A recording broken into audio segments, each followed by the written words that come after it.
You are listening to The Ben Keech Show, where every day the objective is simple. Ben will never stop fighting the fight and lighting the light on topics that affect you every day. Ladies and gentlemen, welcome back to The Ben Keech Show. My name is Ben Keech, so it all makes sense that I'm here today, right? And I am glad to be with you again. A couple little housekeeping notes to kind of update you on. One of probably the most common questions or things people will bring up to me is, when are you going to have guests? Who are you going to have? And I'm close. I'm actually have an idea of someone who was a former colleague as a teacher, and I'm working through that as a possible guest idea, and I have a few others. Just, I think it'd be fun to have a guest, and I look forward to that. Those of you that have been tuning in, I think if I get the right guest with the right topic, I think it could be super informative and hopefully entertaining. It just wasn't my primary focus. You know, one of the things that podcast people tell you about how to run a podcast is get on other people's podcasts, bring people on yours. That's the way you grow the audience. It's not my number one objective, is to have the biggest audience or grow the fastest. My number one objective is to present and relate content that people identify with, that they enjoy, that they get something out of it. Whether that's a couple of viewers or a couple million viewers, that's my objective. And because I'm committed to do this over the long haul, there's naturally going to be people that come across my life that I'm like, this would be good for us to do an episode together. So just so you know, there are things in the work, just working on the timing and the topics, and it'll be fun to let someone, sit here next to me and have a conversation. I may have to share the space and figure out what that's all about, but it'll be good for me, right? Growth. All right, let's get into episode 13 today. 13 episodes. It's crazy to think about. The topic of today's episode is what's wrong with my pet peeves. You're like, where are we going here? So wanted to kind of want to have a little lighter episode today. And I'm going to do something at the end that's going to still, hammer home a point. I'll tell you what's wrong with my pet peeves. Nothing. They're all valid and people should take note. So if you're taking notes at home, today it's not necessarily some crazy good thing or something I'm saying. It's, I don't want to do those. I don't want to do those things if I know this guy. So by me saying these things, that means the people that are in my life that are listening are going to literally do these things now. So it's okay. I understand. It's all fun. All right, so let's get going. We're going to start with we all know what a pet peeve is. Actually, it's kind of funny when you get on the dating sites to try to find Mr. or Mrs. Right. That's a very common question that people ask, what are your pet peeves? And I'm like, okie dokie, and I share them, and they maybe share theirs too, and you kind of get little insights into people. I feel I'm also really big into the Enneagram, and we'll get into some of those points a little bit later on in this podcast journey, but I am an Enneagram 8, and with us 8s, we definitely have pet peeves. Everybody does, but we can be very rigid in our views of things that super annoy us. So let's have some fun with this today. Laugh a little bit, hopefully. And here we go. Pet peeve number 1. When I do not receive the courtesy wave. All my guys and gals that work for me know this. I drive slow. I run a lot of red lights because they're kind of yellowish sometimes, I think. But I drive slow. I've got equipment. I've got a big trailer. I just take my time. I let people go in front of me all the time. Number one, because I think I drive slow. You don't want to be behind this thing. Like, go ahead, get up ahead of me. Let people take rights in front of me. Let people go ahead. Oh my gosh. I just want the wave. I just need you to, thanks. Give me something. Like, it's so rude of me to be such this, I'm telling myself I'm a nice guy. Maybe I'm really not. Maybe it's very conditional. My, whatever. If I let you in front of me, give me the wave, please. Give me the finger. Give me something. just acknowledge. Don't just put your head down and, listen to another boring podcast or something like that. Come on now. That's okay. Next. Oh my gosh. Huge pet peeve. I think there's a lot of people that will agree with me on this one. You have somewhere to be in 5 minutes. That you were supposed to be there at 8 a.m. And I receive a text message at 7:55 telling me you're sick. You've been sick all night. They're all lies. Lies, lies, lies, lies, lies. Stop it. Stop talking to me. I would much rather you say, if this was an employee, I'm not going to be at work today. At least you didn't lie to me. Don't tell me 5 minutes before you're supposed to be there. I don't believe you. Tell me earlier, 30 minutes, an hour, the middle of the night. I don't really care. But don't tell me at the last second that you're not going to be there. Otherwise, I just don't believe you. Super big pet peeve. That's number 2 on this episode. Oh my goodness. Pet peeve number 3. Super duper annoying. And this may not annoy you. This is just probably me. And it's just maybe a weird part of me. And I'm fully taking responsibility for that. Pet peeve number 3 is I go to a restaurant. I'm sitting down. Say I'm sitting down with my favorite female friend. Gonna have a steak, maybe a drink or two. Just have a nice night, right? And the waitress or the waiter, whomever. Hi, my name is Blake. I'll be taking care of you tonight. I'm like, no, you're not, Blake. That's a weird thing to say. You're not taking care. I don't even know what you're trying to say. How about you just say, what can I get you to drink? Or I'm going to be your server. We're not in this personal place here. You're just I love servers. I was a server. I met my wife being a server. I'm all about server lingo and everything. I never went up to somebody saying, I'm going to be taking care of you. I'm here to, I just don't like that phrase. It super bugs me. Again, it could just be me. And maybe I'm looking way too into it. No, don't say that. Don't try to be so cozy with me. You're just not. And that's just a dumb thing to say. That's number 3. Oh my gosh. Number 4. So I've spent some time, I've met some wonderful people on dating apps. I have a great idea for my own dating app someday. We'll see if that ever happens. That's a different podcast episode. One of the things that I do is if I'm trying to strike up a conversation with somebody, I'm not going to say weird things like, hey, good looking, or, some cheesy 1980s pickup lines. I want to ask them questions to get to know them a little bit. And so I may ask questions that I think they're a little bit kind of higher order thinking questions, because I want to try to understand your intellect and how your brain works and what you think and how you express yourself. And sometimes people are like, oh my gosh, I didn't know we were going to get into these deep questions about this. I was like, no, I'm actually on an app to try to meet my future spouse maybe. And if you can't answer questions, so just keep them they want them to be what's your favorite color? Do you like the Royals or Chiefs better? I could care less about colors, and I don't care if you like the Royals or Chiefs better. I'm not going to ask you these little generic questions that are one-word answers. I will already be tired of you and falling asleep. So if you can't answer real questions that make you think, no, that's a pet peeve. Bye-bye. You just need to be blocked, deleted, or whatever. Anyway, again, maybe I'm exposing dark parts of me, but whatever. It's dumb. Number 5. If I say hi to you, you better say hi back. Isn't that super annoying when you're walking down the street and you're just being nice, or you're seeing, hey, you make eye contact with someone, you're like, hey, and they just put their head down and keep walking. I'm like, really?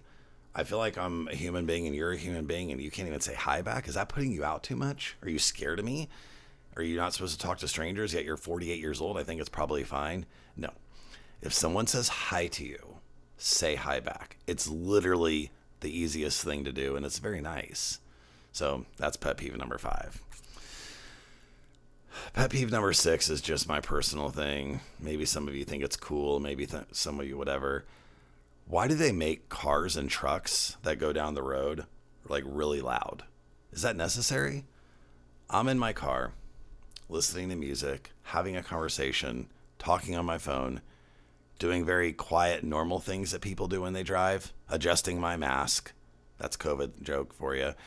And all of a sudden, some truck or car that has weird things coming out, like weird exhaust noises, or like they have like a goal of, I'm going to be so loud on this road that everybody needs to hear me. No, that's dumb. I don't need to hear you. I don't want to hear you. I don't know why you feel like you need to be heard. I think this may be some childhood thing you need to talk to your counselor about, because I literally don't want to know that you're there. Now, unless I do something nice and you're going to wave at me, but see previous things. We're not getting into that. I like quiet noises on the road. I don't want loud, crazy noises. It literally just makes my brain hurt. That was number 1, 2, 3. That was number 6. Number 7. I've said this once before, briefly. I don't even like the little Instagram and Facebook posts about loving yourself. You say, oh, Ben, people should love themselves. Everybody is worthy of love. I know that. I believe that. God loves us. Our parents love us. Like, yes, love is good. Like, I'm a thumbs up guy to love. I'm not against love. But sometimes the way that comes across is like, I feel like I'm supposed to give myself some big squeeze and hug and just, oh, Ben, you're so good. I was like, all of that sounds dumb and weird to me. Like, I feel like I can just think normal things about myself, about what's good or bad. I don't have to be obsessed with loving myself. I don't know. Maybe I'm wrong. Maybe I'm being too hardcore about this. I don't know. Whatever. I just think it's a pet peeve. Whenever I hear that phrase, I'm like, ugh, just stop. No, stop talking. Next pet peeve. This is more of a business related one. I can't stand driving by businesses. Say it's Arby's and the A of the lights burn out. So it's just Arby's. Okay, fix your light. Like, you have 24 hours to get your lights working. Otherwise, you shouldn't be allowed to be a business. You're literally having a sign that's supposed to tell people to come to you, and your light bulbs aren't working. Like, that should be an instant fix. And if you have light bulbs that have been out for a week, 2 weeks, 3 weeks, you shouldn't be owning a business. That's just a huge pet peeve for me. If you're going to run a business, do it right and make sure people can see your lights. And I can't stand when there's letters missing. Super bugs me. Only got a couple more. Hang with me, folks. Tell me what you think. Okay. So I don't know if anybody struggles with this. So I'm going to a let's just say going to a Royals game. So for those of you that don't know about the Royals and the Chiefs are really popular because they're really good, because we have the best quarterback of all time. And the Royals have had moments of being good. I'm a lifelong Royals fan. I was 6 years old listening to the Royals games on the transistor radio in my bunk bed, for crying out loud. Like, I grew up on the Royals. Love the Royals. But currently, right now, the Royals are not very good and the Chiefs are good. So this pet peeve will make more sense in relation to the Royals. So I'm going to a Royals game. There's like 0.001% of Kansas City is attending this game. Massive parking lot space. Very few cars. I'm going where I'd like to park. And the parking attendants are saying that I have to park here, but I don't want to park here. I want to park there, and it's all open, and I just spent like $5,000 to park, or whatever the parking admission is. I want to park where I want to park. Pet peeve. I don't like when parking attendants tell me where to park when I know where I want to park. Makes more sense for me. Again, I know I'm just being petty and whatever, but aren't pet peeves kind of petty by nature a little bit? One person's pet peeve is not going to be another one. But if you can relate to what I'm saying, thank you. If you can't relate to what I'm saying, just keep it to yourself. I don't want to know right now. Kind of kidding. A little bit. Last pet peeve. This is a big one for me. Going back to the dating sites, some of you guys can relate to this. Meet a guy, meet a gal on a dating site, and they're feeling like you've had maybe a day or two of conversations. You haven't even met the person yet, and we're already getting all into the good morning, good night messages. No, I do not know you well enough. I don't know if I even care if you have a good morning or night. I want your life to be good, but you're trying to set a precedent. I'm not buying into this. I'm not waking up thinking about you. Like, we're not doing good mornings. We're not like, I'll text you maybe during the day, or maybe if, you think I'm cool and I think you're cool, maybe we'll have a date. Maybe. I'm sure as heck not going to get into all this good morning, good night stuff. I don't even know your last name barely. I've never even seen your face in person. So don't try to fast track this into some thing that it's not. No, thank you. No way. If I say good morning to you or good night to you, I'm going to tell you, it's not going to be a consistent daily text message when I first meet you. Big pet peeve, super annoying. I'll dictate the pace of this, and I'm not getting all that. I mean, there's a polite thing to say good morning, whatever, but it's like they're trying to establish a habit. Like, this is what we do. It's so cute. We say good. No, we're not cute, and we're not developing that habit. Not at all. Way too early. Okay, deep breath. I feel like I'm just this negative Nancy today. Poor Nancy always gets that negative characteristic. I was just feeling it this week. So this week, you're just getting this different version of me. So like it, don't like it. We are still doing a song, and we're still doing the parenting advice. And it's going to be, there's a connection to pet peeves. And let's do the song first. So the song, what in the world does that song have to do with pet peeves? Because they don't really invent songs that connect with pet peeves. So the song is by the Judds, and the song is Grandpa. Very famous, popular song. Super, super sweet. Good song. And the song are the singers wanting their grandpa tell us stories about the good old days, the way things used to be. And there's a couple like wonderful lines in the song where families bowed their heads and prayed. When I think the next line was something like, when daddies never went away, something like that. Okay. Powerful stuff, right? And the reason why I chose this song was the song talks about change and progress. And the change and progress is as we move forward as a society, the progress that happens, the changes that happen aren't always good and don't actually always take us down this road. You might still be saying, what is this? I don't know necessarily the connection to pet peeves. I didn't say it was a good connection. What I'm saying is that the thing that bothers me the most and my more serious pet peeves, because a lot of what I was saying earlier were just being funny or trying to be funny in jokes. My pet peeve is we believe and think that change and progress always has a positive sign at the end, and it doesn't. We change things that don't need to be changed. We move in ways that we think we're evolving as people, and as a matter of fact, you're literally going backwards. And so I chose this song because that's a very core, serious, not funny, pet peeve of mine. And I love the mentality of this song is, tell me about the good old days. Tell me about the times.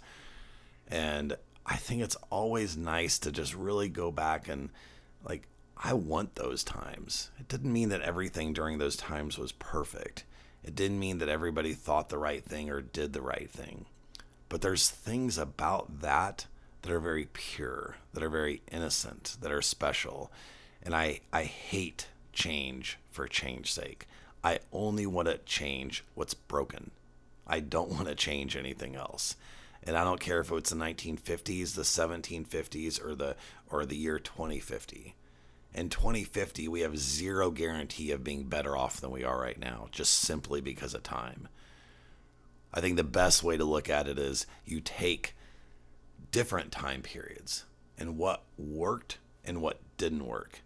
And if you really want to move in the right direction, you're going to probably get a collection of mentalities and thoughts that really propel us to the right direction, propel us to where we need to be, versus just we're automatically getting there. Because I can tell you, and I know most of you believe this, all of the changes, this will be a future podcast episode, all of the changes and all of the directions that we're going to right now, 2020, 2023, 2025, and this kind of 5-year window, let's say we're in, they're not all good. As a matter of fact, some of them make no sense. We'll get into some of that too, a different day. The parenting advice. The parenting advice is simple but solid. And the parenting advice is this. An old school way of raising your kid like what an old school parent would say, and I know some of you do this as well. When an adult walks, I'll never forget this. I actually tell you a quick story before I get into this. That'll relate to this. There's a basketball coach in Kansas City, Kansas, that would run all of these kind of camps and teams for either super cheap or next to nothing, and he would just try to help kids. Okay, really, really wonderful guy. He would meet at different churches in Kansas City, Kansas, and I have witnessed multiple of his practices. And one of the things that he did that I thought was just so amazing is that he would, when an adult would walk into a room, that 15-year-old kid, that 10-year-old kid, they would go and they would give a dap, fist bump to that adult that walked in as an acknowledgement. Now, obviously, maybe at other time it'd be a shake hands. But in reality, what happens is kids don't talk to adults. Kids stay over here, adults stay over here. And it was really cool to witness because it was helping kids grow up and look at a parent in the eye, have a conversation with them, ask the parent how they're doing. When you help kids how to communicate with an adult, they don't have to put their head down and not look. They don't have to be embarrassed about anything. They don't have to be shy. He made the kids do that as a part of the practice. It was amazing to watch, honestly. It really was super cool. And then out of that comes little fun conversations. Hey, the parent knowing a kid's name and the kid knowing a Mr. or Mrs. And I think that's my parenting vice, is that those old school ways of talking. I know a lot of us parents are fine if kids call us by our first name. Have a kid shake your hand. Thank you for dinner. Those manners and that way that we talk and address a parent. We're probably much more informal as a society today, but a pet peeve of mine when it comes to this are kids that don't know or not equipped to communicate with adults, and the adults that don't require that of them. It's such a good thing in life to be able to do that. And so really kind of creating an environment, how a parent teaches their child how to do that, what their expectations are. It honestly comes down to this. Every single time someone buys something for you, taking you out to eat, getting you a drink at Quick Trip, whatever, thank you. Thank you. Look at them. Thank you. They come in the room. I appreciate that. Those things go such a long way with adults when kids begin to do that. Expect your child to do that. Teach them to do that. Model that for them. Because for me, and probably for you, it's sad and maybe even a pet peeve, for lack of a better phrase, when they can't do that. So thank you, ladies and gentlemen, for your time today. It was a lot of fun. Hopefully you don't judge my pet peeves too much, but just wanted to kind of mix it up a little bit today on episode 13. Can't wait to see you next time. More episodes are coming. Thank you for subscribing. Thank you for sharing. Thank you for downloading. I super really appreciate it. And more than anything, thank you for taking the time to listen. And always feel free to send me a quick message of your pet peeve number 4 was dumb, or I appreciated what you said about this with my kids. I love all messages. So thank you very much. Have a wonderful day. And remember, if I let you go in front of me, just give me away. Give me something. You can give me a head nod. Anything is great. Anyway, all seriousness, folks, have a wonderful day. Glad we got to chat today. See you next time. Bye. Thank you so much for listening. Let's keep the conversation going. You can reach out on Ben's website, www.benkeechshow.com, or on social media to chat. And please remember to subscribe so that you never miss an episode.